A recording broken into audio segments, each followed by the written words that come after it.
अद्य रसगंगाधरे स ग्रंथः विचारणीयः अस्ति यत्र अभिनवगुप्तादिमतेन रसस्वरूपं प्रतिपादितम्। अद्य पूर्वं रसस्वरूप प्रतिपादकं यद वाक्यं रसगंगाधरे वर्तते तस्य प्रतिपदं व्याख्यानं पूर्वं उपस्थाप्यते। तदनन्तरं अस्य वाक्यस्य विवक्षितः यः अर्थः स प्रतिपादयिष्यते। तत्र अभिनवगुप्त सम्मतस्य रसस्य प्रतिपादकम् एतत् दीर्घं वाक्यं वर्तते। समुचित ललित सन्निवेश चारुणा काव्येन समर्पितैः सहृदय हृदयं प्रविष्टैः तदीय सहृदयता सहकृतेन भावना विशेष महिम्ना विगलित दुष्यंत रमणीत्वादिभिः अलौकिक विभावानुभाव व्यभिचारी शब्द व्यपदेश्यैः शकुन्तलादिभिः आलंबन कारणैः चंद्रिकादिभिः उद्दीपन कारणैः अश्रुपातादिभिः कार्यैः चिंतादिभिः सहकारिभिश्च संभूय प्रादुर्भावितेन अलौकिकेन व्यापारेण तत्काल निवर्तिता नंदांशावरणा ज्ञानेन अतएव प्रमुष्ट परिमित प्रमातृत्वादि निज धर्मेण प्रमात्रा स्वप्रकाशतया वास्तवेन निजस्वरूपानंदेन सह गोचरी क्रियमाणः प्राग विनिविष्ट वासनारूपः रत्यादिः एव रसः इति वाक्यं वर्तते। अस्मिन् वाक्ये रस संज्ञा विधेया अस्ति। रसः उच्यते रस शब्देन व्यपदिश्यते व्यवह्रियते। कः रस शब्देन व्यवह्रियते काव्ये तर्हि उच्यते रत्यादिः एव रसः। रत्यादयः नव स्थायी भावाः सन्ति। ते एव भावाः रस शब्देन व्यपदिश्यन्ते। कदा व्यपदिश्यन्ते? कीदृशाः रत्यादयः रसशब्देन कथ्यन्ते इति प्रतिपादयितुं रत्यादीनां विशेषणम् अत्र अनेकं प्रयुक्तम् अस्ति। अत्र रत्यादिः इति विशेष्य दलं वर्तते। रत्यादयः इत्यस्य स्थाने रत्यादिः इति एकवचनम् एव प्रायुङ्क्त पंडितराजः, अतः एकवचनम् एव आश्रियते। रत्यादिः एव रसः। अत्र प्रश्नः भवति कस्य रत्यादिः रसः अस्ति। यः अनुकार्यः वर्तते वास्तविकः दुष्यन्तः, तस्य दुष्यन्तस्य शकुन्तलां प्रति या रतिः वर्तते स शृंगाररसः वर्तते। अनुकार्यगतः रत्यादिः रसः उच्यते। अथवा रामस्य दुष्यन्तस्य वा अनुकरणं यः रंगमंचे नटः करोति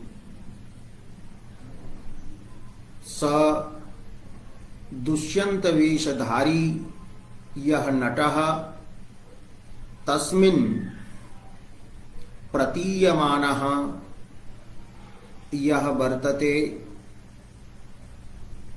शकुन्तलादि विषयः रत्यादिः सरसः भवति इति द्वितीयः प्रश्नः।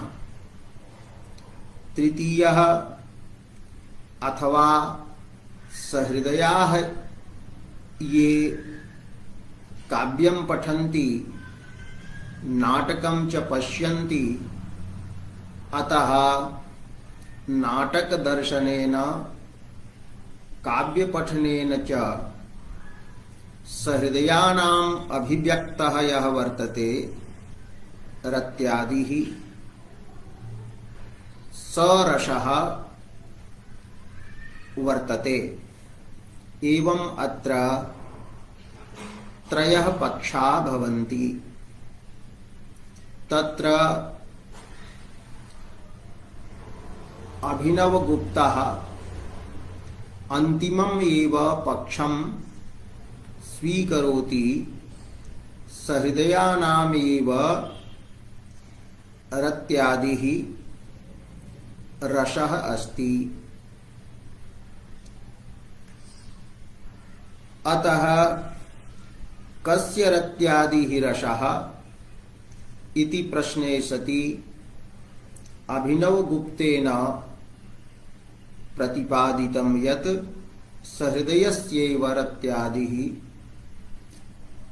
रसः। अतः रत्यादिः अत्र सहृदयगतः ग्राह्यः, सामाजिकगतः ग्राह्यः अस्ति। यः काव्यं पठति नाटकं पश्यति तस्मिन् विद्यमानः यः रत्यादिः सरसः उच्यते। सरत्यादिः काव्यपठनात् पूर्वं नाटकदर्शनात् पूर्वं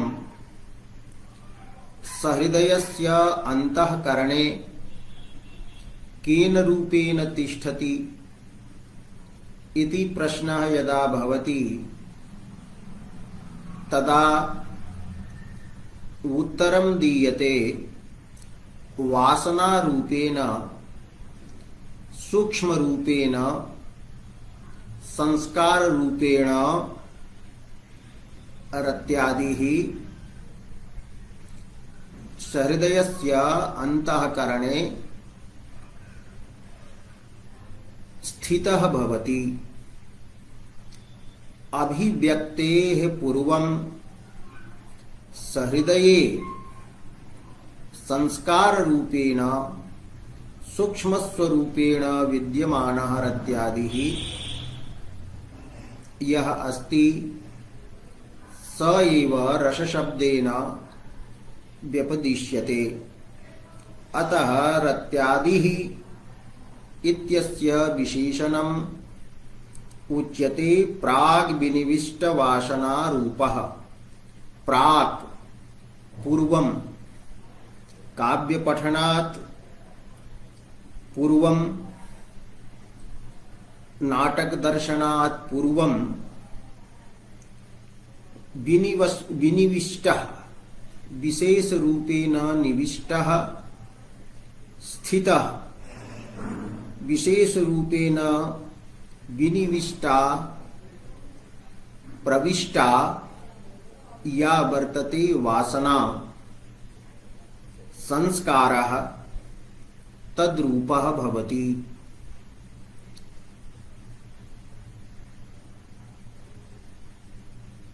संस्कारः ज्ञानजन्यः भवति। यस्य वस्तुनः ज्ञानं भवति तस्य वस्तुनः संस्कारः अंतःकरणे चित्ते भवति। न्यायादिमते तु आत्मनि भवति, किन्तु अत्र वेदांत प्रक्रिया समाश्रिता वर्तते।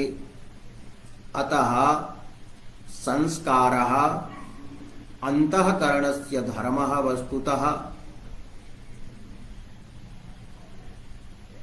स आत्मधर्मः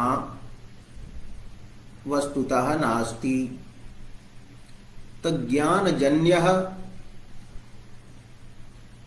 संस्कारः यः भवति तद्रूपः रत्यादि भवति। तर्हि एतेन सूचितं यत् लोकव्यवहारे यः नायकं, यः नायिकां, या नायकं वा पश्यति, अतः नायक नायिकादि दर्शनेन तत्र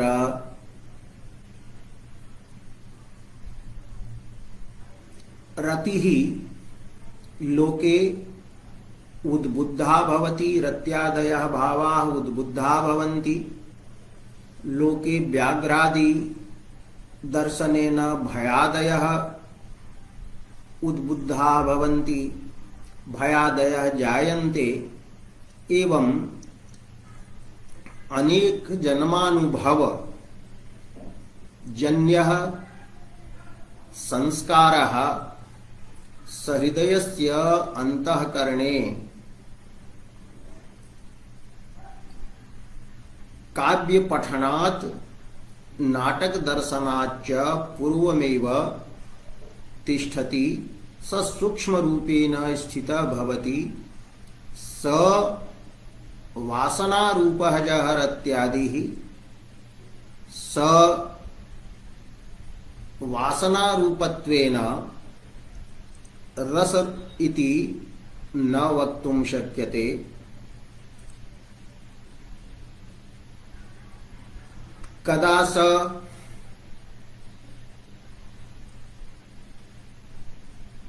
रसशब्देन उच्यते तर्हि अन्यत् विशेषणं दीयते। तो प्राग् विनिविष्ट वासना रूपः रत्यादिः एव रसः, यः रत्यादि पूर्वं संस्कार रूपेण सहृदयस्य अंतःकरणे तिष्ठति। पुनः स कीदृशः रत्यादिः रसः उच्यते तर्हि उच्यते गोचरी क्रियमाणः। गोचरः विषयः उच्यते। तो गोचरी क्रियमाणः विषयी क्रियमाणः अनुभूयमानः यदा स रत्यादिः अनुभवस्य विषयः भवति, यथा केनचित् घटः ज्ञायते, स्वज्ञान विषयी क्रियते, गोचरी क्रियते, तदा उच्यते घटः केनचित् देवदत्तादिना गोचरी क्रियमाणः अस्ति। अत्र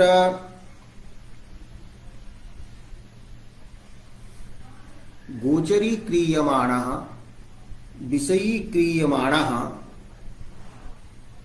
इति शब्दार्थः वर्तते। विशेष रूपेण अत्र ज्ञातव्यं यत्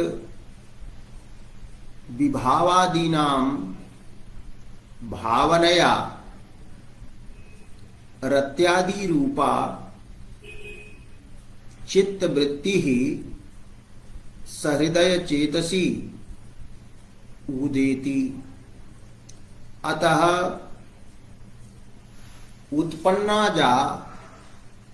उत्पन्नाया रत्यादि रूपा चित्तवृत्ति भवति, सा विभावादि भावनाजन्या उत्पद्यते। सा चित्तवृत्ति स्वच्छा भवति, निर्मला भवति। तस्यां वृत्तौ आत्मनः प्रतिबिंबं भवति। आत्मा चैतन्यं यद् वर्तते तत् रत्यादि रूपायां चित्तवृत्तौ प्रतिबिंबितं भवति। एवं चैतन्य प्रतिबिंब विशिष्टः यः रत्यादिः वर्तते स एव गोचरी क्रियमाणः इति शब्देन उक्तः। अत्र आनंद स्वरूपः यः आत्मा वर्तते तस्य प्रतिबिंबं रत्यादि रूपायां चित्तवृत्तौ भवति। अतः आनंद प्रतिबिंबितः आनंदः प्रतिबिंबितम् अस्ति येन यस्मिन् तादृशः रत्यादिः रसः अस्ति। अत्र गोचरी क्रियमाणः केन सह तर्हि उच्यते। अत्र केन सह तो निजस्वरूपानंदेन। निजः निज पदेन अत्र सहृदयः ग्राह्यः। सहृदय पदेन अत्र आत्मा चैतन्यं विवक्षितम्। आत्मा यः आत्मनः स्वरूपं सहृदयस्य स्वरूपं वस्तुतः आनंद एव वर्तते। गतदिने सूचितं यत् आत्मा ब्रह्म वा सच्चिदानन्दः अस्ति। स अंतःकरण रूपाणाम् उपाधीनां विशेषणानां च भेदेन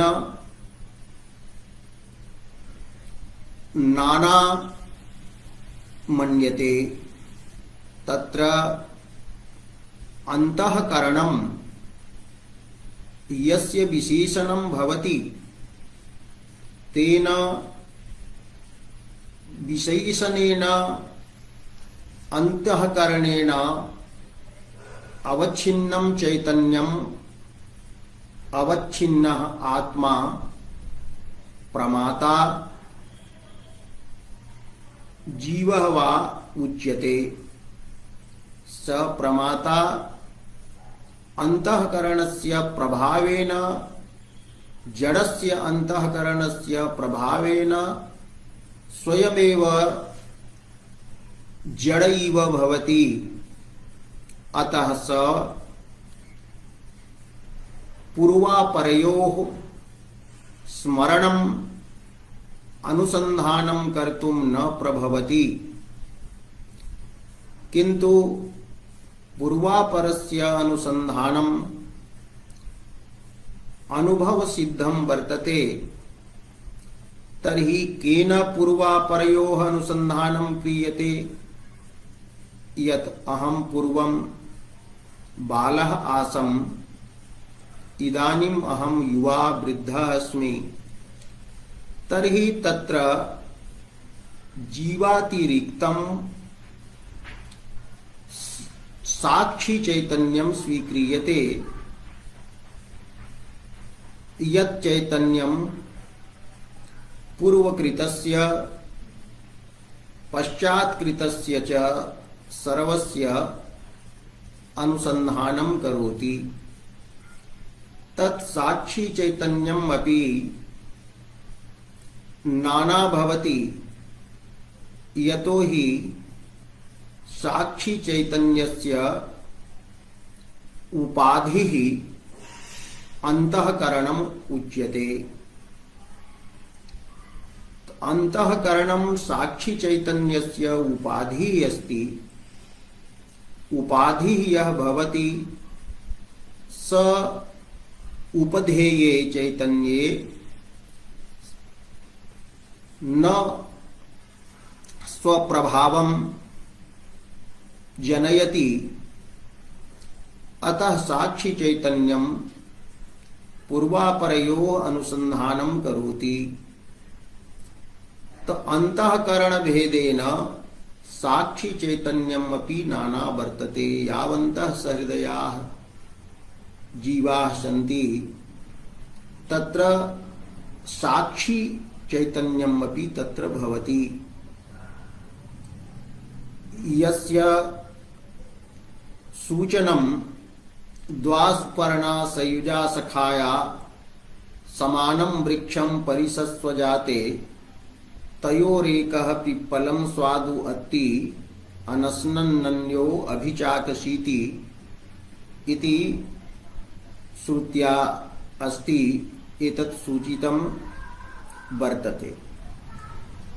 एवं अंतःकरणेन उपहितम् अंतःकरणम् उपाधि यस्य तत् अंतःकरणोपाधिकं चैतन्यं साक्षी चैतन्यम् अस्ति। एवं च अंतःकरण विशिष्टं चैतन्यं प्रमाता जीवश्च कथ्यते। इत्थम् अत्र आत्मनः वस्तुतः स्वरूपं वर्तते आनन्दः, चित् चैतन्यं ज्ञानं, किंतु अहम ज्ञानवान अस्मि, अहम सुखी अस्मि, आनंदवान अस्मि इति सर्वदा न अनुभूयते। आनंदस्य ज्ञानस्य च सर्वदा भानं न भवति तत्र किं कारणं वर्तते? तर्हि कारणविचारे सति वेदान्ते कथितं यत् अविद्या शक्तिः अस्ति। अविद्या याः एव कार्याणि अंतःकरणादीनि सन्ति। अविद्या वशादेव ब्रह्म नाना रूपेण प्रतीयते। ऐसा अविद्या परिणामिनी अस्ति। अत्र अविद्यायां द्वे शक्ति स्वीकृते स्तः। एका शक्तिः आवरण शक्तिः अस्ति, द्वितीया वर्तते विक्षेप शक्तिः। अविद्या आत्मनः आनंदस्वरूपं ज्ञानस्वरूपं आच्छादयति। अतः अविद्यायाः आवरण शक्त्या आवृतः आनंदः सर्वदा न प्रकाशते। अतएव अहम आनंदः इति सर्वदा अनुभवः न भवति। एवं अविद्यायां विक्षेप शक्ति या वर्तते तया असन्तः पदार्थाः प्रकाश्यन्ते। आकाशादयः अनन्ताः पदार्थाः प्रकाश्यन्ते। यथा नेत्रे यदा रोगः भवति, नेत्रपटलं रोगग्रस्तं भवति, तदा अनेके चंद्राः दृश्यन्ते। द्वौ चंद्रौ कदाचित् दृश्येते। यद्यपि चंद्रः एकः, किन्तु नेत्रगत दोषवशात् तत्र नानात्व प्रतीतिः भवति। तथैव अविद्या या वर्तते सा एकस्मिन्नपि ब्रह्मणि नाना पदार्थान् अवभाषयति। विक्षेप शक्त्या तमः अंधकारः यथा स्थितानपि घटपटादि रूपान् पदार्थान् आगृह्णोति, प्रकोष्ठे सन्तः अपि घटपटादयः पदार्थाः न दृश्यन्ते, तथैव आनंदस्वरूपोऽपि आत्मा अविद्यायाः आवरणशक्तेः प्रभावेन आनंदरूपेण सर्वथा नानुभूयते। अत्र काव्याध्ययन काले नाटक दर्शन काले तस्य आनंदांशावरणस्य निराशः भवति, अपसारणं भवति। ततः आत्मनः वास्तवं यत् स्वरूपं वर्तते स आनंदः प्रकटी भवति। तो अयं यः आनंदः वर्तते निजं स्वरूपं वर्तते। सहृदयस्य वस्तुतः स्वरूपम आनंदः अस्ति। तो निजं यत् वर्तते स्वरूपम आनंदः तेन निजस्वरूपानंदेन सह गोचरी क्रियमाणः। निजस्वरूपं यत् वर्तते आनंदः तस्य आनंदस्य प्रतिबिंबं रत्यादि रूपायां चित्तवृत्तौ पतति। अतः आनंद प्रतिबिंब विशिष्टा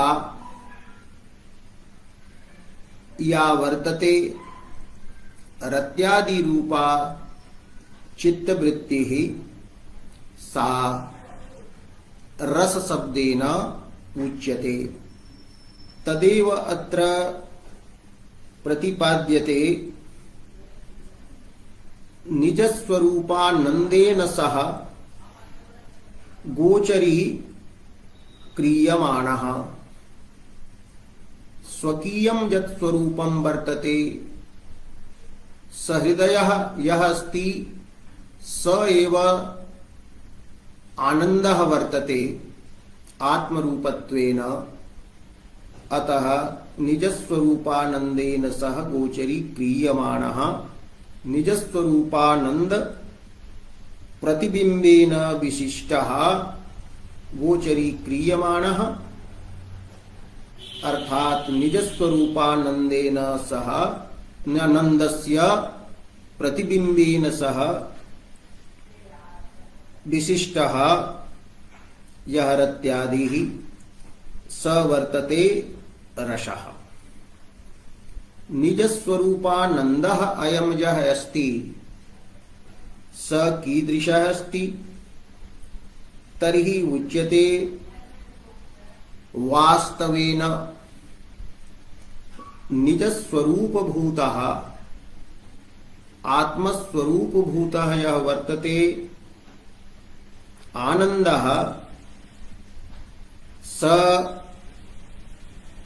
आनंदः वास्तवः अस्ति। यतो हि सांसारिक विषयेभ्यः यः आनंदः जन्यते स विषयजन्यत्वात् वस्तुतः स्वरूपभूतः नास्ति।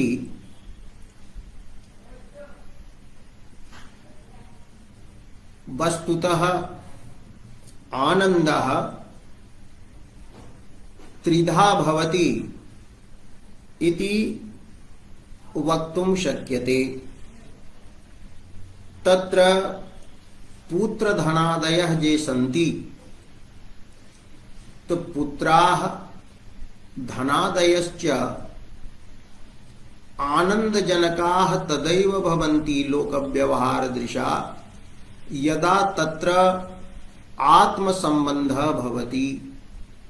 तो आत्मसंबंधात् पुत्रादयः आनंदं जनयन्ति अर्थात आनंदस्वरूपाः प्रतीयन्ते पुत्रादयः।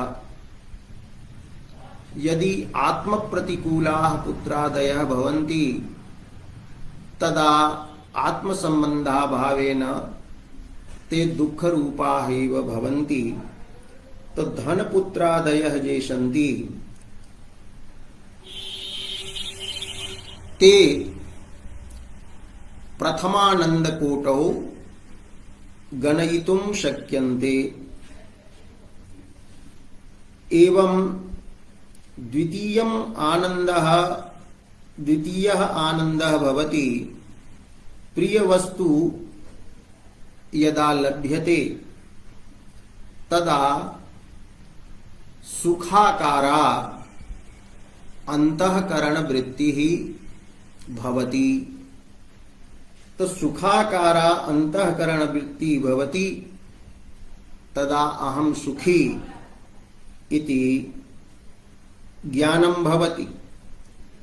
तो एतद् आनंदद्वयं यत् वर्तते प्रियवस्तु प्राप्तिजन्यम् एवं च पुत्रादयः ये आनंदस्वरूपाः सन्ति, ते सर्वे अवास्तवाः सन्ति। एवं पुत्रादि रूपः आनंदः एवं च विषय प्रिय पदार्थ प्राप्त्या जन्या सुखाभिधाना चित्तवृत्तिः एतत् आनंदद्वयं वास्तवं नास्ति। यतो हि आत्मसंबंधात् आनंद रूपस्य आत्मनः संबंधात् एव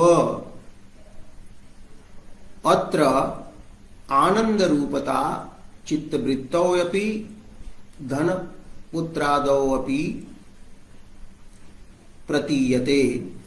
अतः सर्वेषाम् आनंदानां मूलं स्रोतः आत्मा एव वर्तते।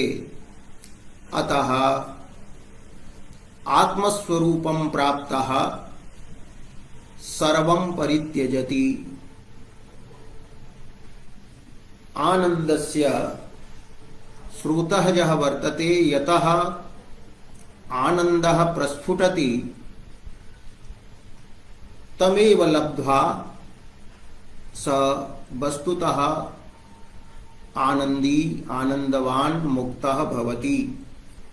अतः निजं स्वरूपं वर्तते, आत्मस्वरूपं यत् वर्तते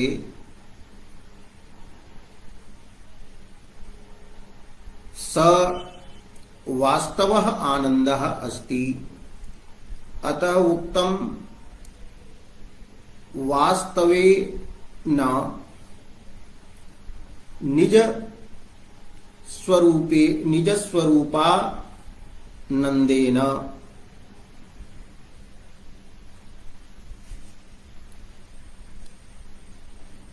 अयं वास्तवः आनंदः अस्ति निजं स्वरूपम्। कथं? यतः अयं स्वप्रकाशः वर्तते। अयम् आनंदः स्वयं प्रकाशितः भवति। अन्ये आनंदाः ये सन्ति पुत्रधनादयः, ते तु स्वप्रकाश्याः न सन्ति। आत्मसंबंधादेव तत्र आनंदरूपतायाः प्रतिपत्तिः भवति। सुखाकारा या चित्तवृत्तिः वर्तते, तद्रूपः आनंदः अपि विषयप्रकाश्यः वर्तते। एवं तत्रापि आत्मप्रकाश्यता अस्ति। यतो हि आत्मा एव सर्वेषां जड़पदार्थानां इंद्रियादीनां प्रकाशकः अस्ति। तो स्वप्रकाशः यः भवति आनंदः, नैसर्गिकः स्वतः यः आनंदः स एव वास्तवः, न तु यत्किंचित् वस्तुलाभजन्यः अथवा बाह्याः पुत्रादयः वास्तवाः आनंदाः सन्ति। तो निजस्वरूपानंदः वास्तवः वर्तते। तत्र हेतुः अत्र उच्यते स्वप्रकाशतया। निजस्वरूपानंदे स्वप्रकाशत्वम् एव वास्तवत्वस्य कारणं वर्तते। एतादृशः आनंदः वास्तवः भवति तस्वप्रकाशतया स्वं प्रकाशयति स्वसंबद्धम अन्यम अपि यः प्रकाशयति स स्वप्रकाशः। यथा प्रदीपः लोक व्यवहार दृशा आत्मानम् अपि प्रकाशयति, अन्यदपि घटपटादि वस्तु प्रकाशयति, तथैव आत्मा स्वं प्रकाशयति स्वसंबद्धम अन्यदपि प्रकाशयति। तस्वप्रकाशः अयं वर्तते निजस्वरूपभूतः सहृदयस्वरूपभूतः। अत्र यः वर्तते आनन्दः स वास्तवः अस्ति। तस्वप्रकाशतया वास्तवेन निजस्वरूपानन्देन सह गोचरीक्रियमाणः प्राग् विनिविष्टवासनारूपः रत्यादिः एव रसः अस्ति। रत्यादिभिन्नः रसः नास्ति।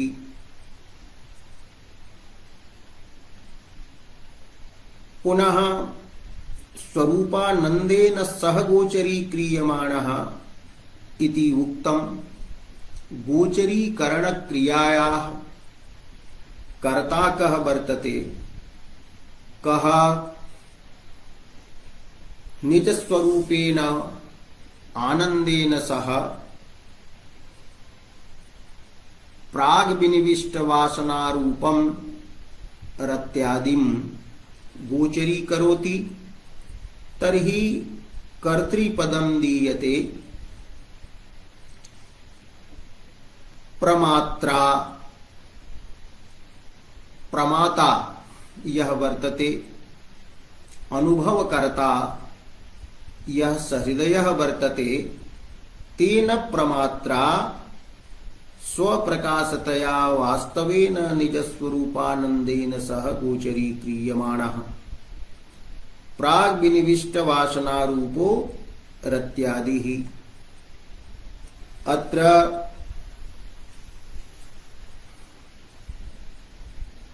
प्रमात्रा इति पदं प्रयुक्तं। वेदांत मते प्रमाता कः इति पूर्वं प्रतिपादितं यत् अंतःकरणेन विशिष्टं चैतन्यं प्रमाता वर्तते। यत्र अंतःकरणस्य प्रभावः भवति स प्रमाता अस्ति। अत्र वर्तते सहृदय प्रमाता। तो प्रमात्रा सहृदयेन, किंतु अंतःकरण विशेषण प्रभावितः अंतःकरण निष्ठ जड़त्व प्रभावितः स चैतन्य रूपः प्रमाता यह वर्तते। स कदा रत्यादिं साक्षात्करोति तर्हि प्रमातु विशेषणं दत्तं वर्तते। प्रमुष्ट परिमित प्रमातृत्वादि निज धर्मेण प्रमातरी परिमित प्रमातृत्वं भवति। यथा प्रमाता सर्वं न जानाति, जीवः सर्वं न जानाति। तस्य प्रमातृत्वं तस्य जा प्रमा वर्तते सा परिमिता अस्ति, सीमिता वर्तते। एवं प्रमातरी परिमितं प्रमातृत्वं यत् वर्तते एवं च तस्मिन् प्रमातरी यत् लौकिक सुखवत्वं लौकिक दुःखवत्वं वर्तते प्रमातरी यत्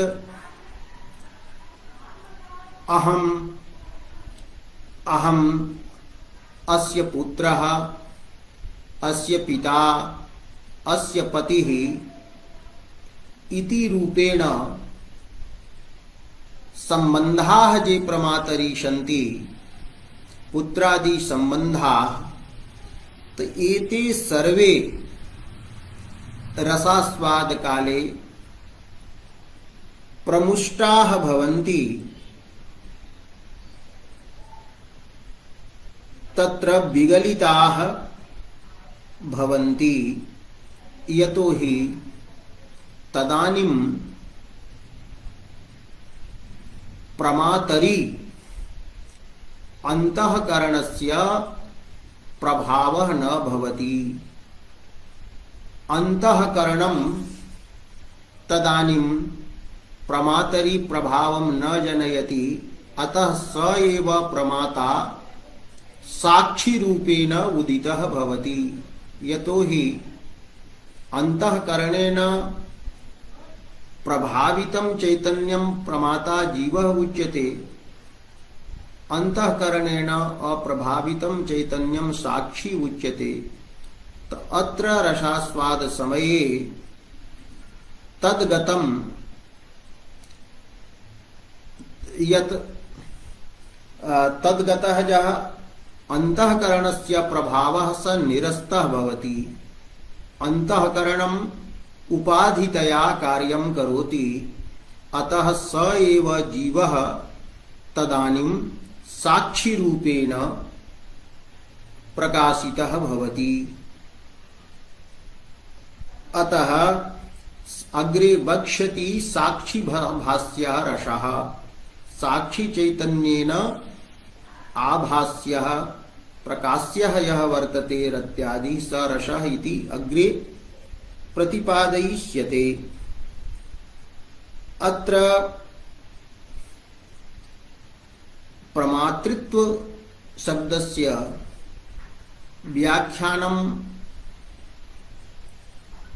निष्कर्ष रूपेण वर्तते अंतःकरणस्य यः वर्तते तत्र परिच्छेदः परिसीमनं तदेव अस्ति अत्र प्रमातृत्वं तो प्रमातृत्वम् अंतःकरणेन परिच्छेदः अस्ति तो अंतःकरणस्य प्रभावः तदानीं निरस्तः भवति अतः अंतःकरणस्य परिच्छेदस्य निराशेन अर्थात अंतःकरणे या विशेषणता वर्तते सा निवृत्ता भवति तत्प्रमुष्टः प्रकर्षेण मुष्टः अर्थात मुषस्तेये चोरितः अपसारितः परिमित प्रमातृत्वादिः निजः धर्मः सहृदयस्य संसारदशापन्नस्य सहृदयस्य निजः धर्मः यः वर्तते परिमित प्रमातृत्वं तत् तस्मिन् काले विगलितं भवति एवं अंतःकरण परिच्छेदस्य अंतःकरण प्रभावस्य निराशे सति यह प्रमाता साक्षी रूपेण प्रकाशितः भवति साक्षिणा एकीभूतः भवति तेन प्रमात्रा गोचरी क्रियमाणः तप्रमुष्ट परिमित प्रमातृत्वादि निज धर्मेण अत्र पुनः प्रश्नः भवति कस्मात् कारणात् परिमित प्रमातृत्वादयः धर्माः तदानीं न प्रतीयन्ते अंतःकरण प्रभावस्य निराशः कस्मात् कारणात् भवति? अंतःकरण प्रभावे सत्येव अहम सुखी, अहम दुखी, अहम अस्य संबंधी, अहम अस्य शत्रुः इत्यादयः प्रतीयन्ते। अतः अंतःकरण परिच्छेदस्य समाप्तौ अपसारणे हेतुः कः? तर्हि पदम दीयते अतएव पूर्वम अस्मादेव कारणात्। कस्मादेव कारणात्? तर्हि तत्र उत्तरम विशेषण विधया उच्यते। पुनः प्रमातुः विशेषणम कीदृशेन प्रमात्रा? तत्काल निवर्तितानंदांसा वर्णाज्ञानेन। तत्कालम तत्काले तस्मिन् काले निवर्तितम अपसारितम आनंदांशस्य आत्मनः स्वरूपम ज्ञानम आनंदश्च तत्कालम तस्मिन् समये निवर्तितं भवति, अपसारितं भवति। आनंदस्य आनंदरूपस्य अंशस्य आवरणम अज्ञानम यस्य तेन प्रमात्रा। तस्मिन् काले भवति प्रमातरि आनंदांशस्य आनंदः यः तस्य स्वरूपं वर्तते तस्य आवरणं भूतं यत् अज्ञानं वर्तते तत् अपसारितं भवति। एवं वर्णाज्ञानेन रहितः यः भवति प्रमाता। अतएव यस्मिन् परिमित प्रमातृभावस्य भवति प्रमोषः, परिमित प्रमातृभावः विगलितः भवति। अतः तत्काल निवर्तितानंदांसा वर्णाज्ञानेन, अतएव तत्काल निवर्तितानंदांसा वर्णज्ञानत्वात् एव प्रमुष्ट परिमित प्रमातृत्वादि निज धर्मेण प्रमात्रा स्वप्रकाशतया वास्तवेन निजस्वरूपानंदेन सह गोचरीक्रियमाणः प्राग्विनिविष्ट रत्यादि रूपः रत्यादि एव रसः। तत्काल इत्यनेन तस्मिन् काले, कस्मिन् काले तो कालः पूर्वं तत्र निर्दिष्टः। कालः पूर्वं निर्दिष्टः यत्र वर्तते कि भावना काले, यदा काव्यार्थानां भावना भवति अतः भावनया भावनावशात् तस्मिन् भावना काले आत्मचैतन्यगतम् आनंद रूपस्य अंशस्य आवरकम् अज्ञानम् तिरोहितं भवति। अतएव अज्ञाने तिरोहिते सति आनंदांशस्य आवरणभूते आवरके अज्ञाने निरस्ते सति अंतःकरणस्य परिच्छेदः यः वर्तते तत्र परिसीमनं यत् वर्तते तत् प्रमातुः अपसार्यते। एवं प्रमातृत्वादयः सर्वे निज धर्माः लोकदशायां ये धर्माः सुखित्व दुःखित्व तत्संबंधित्वादयः धर्मा ये सन्ति ते अपसार्यन्ते। तर्हि केन आनन्दांशस्य आवरकम् अज्ञानम् अपसार्यते? तर्हि उच्यते व्यापारेण। व्यापारः एकः वर्तते। तेन व्यापारेण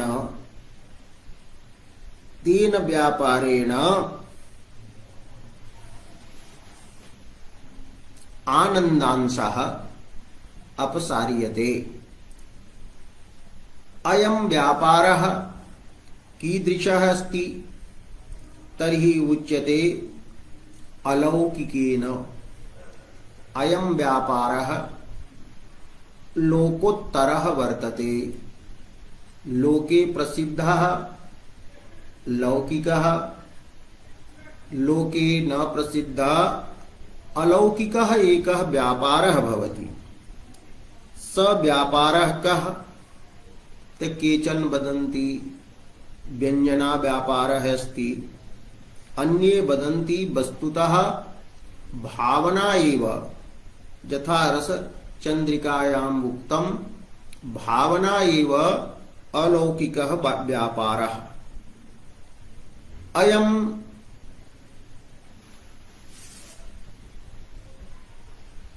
भावनाभिधानः अलौकिकः व्यापारः, अर्थात विभावानुभव भाव व्यभिचारिणां सह संभूय यत् भावनं वर्तते, तेषां सहैव यत् भावनं वर्तते, भावना वर्तते, तो सहृदयः यः भवति विभावादीनां तथा भावनां करोति, येन भावना रूपेण अलौकिकेन व्यापारेण तत्र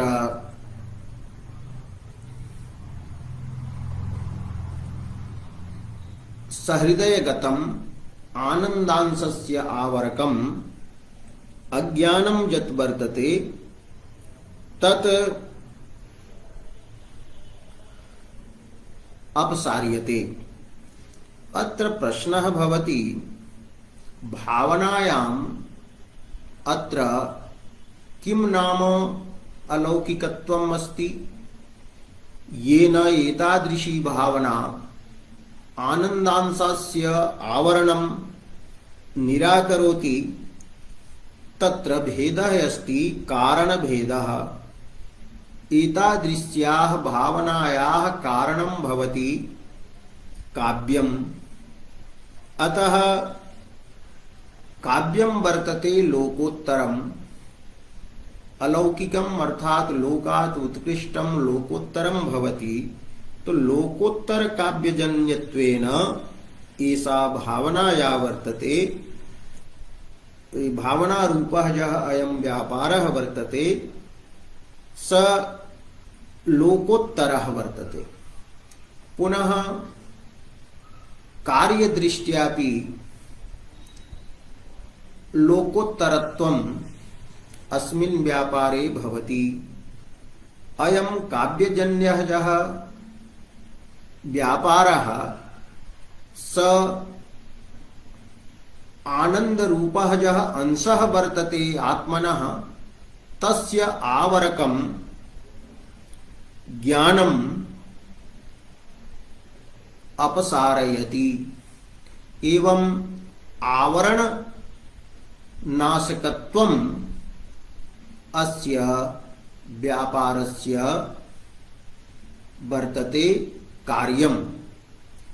तो अयं भावना रूपः व्यापारः यः अस्ति, स व्यापारः लोकोत्तर काव्येन जन्यः अस्ति।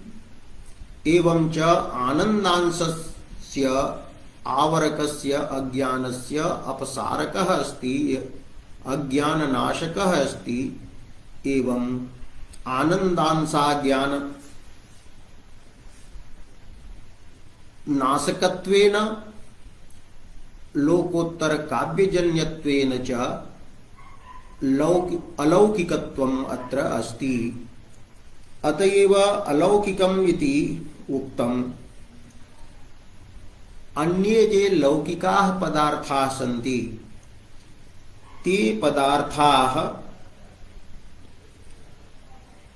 जे सन्ति घटपटादयः अन्ये धनपुत्रादयः पदार्थाः तेषां या भावना भवति सा भावना विषयगतम् आवरकम् अज्ञानं दूरीकरोति।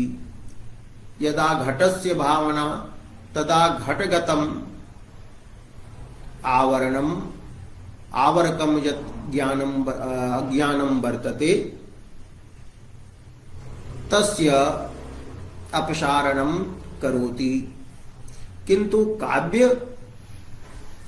काव्योपस्थाप्यानाम् अर्थानां या भावना वर्तते अर्थात काव्य भावना या वर्तते सा तो आनंदांशस्यापि आवरकम यत् ज्ञानं वर्तते तदपि दवयति तदपि अपसारयति दूरी करोति।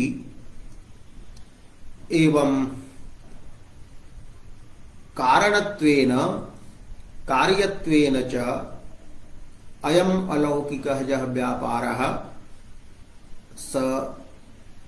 सोलौकिकः व्यापारः आवरण भंजकः भवति। आवरणापसारकत्वेन काव्यजन्यत्वेन च अत्र लोकोत्तरत्वं वर्तते इति अभिप्रायः वर्तते।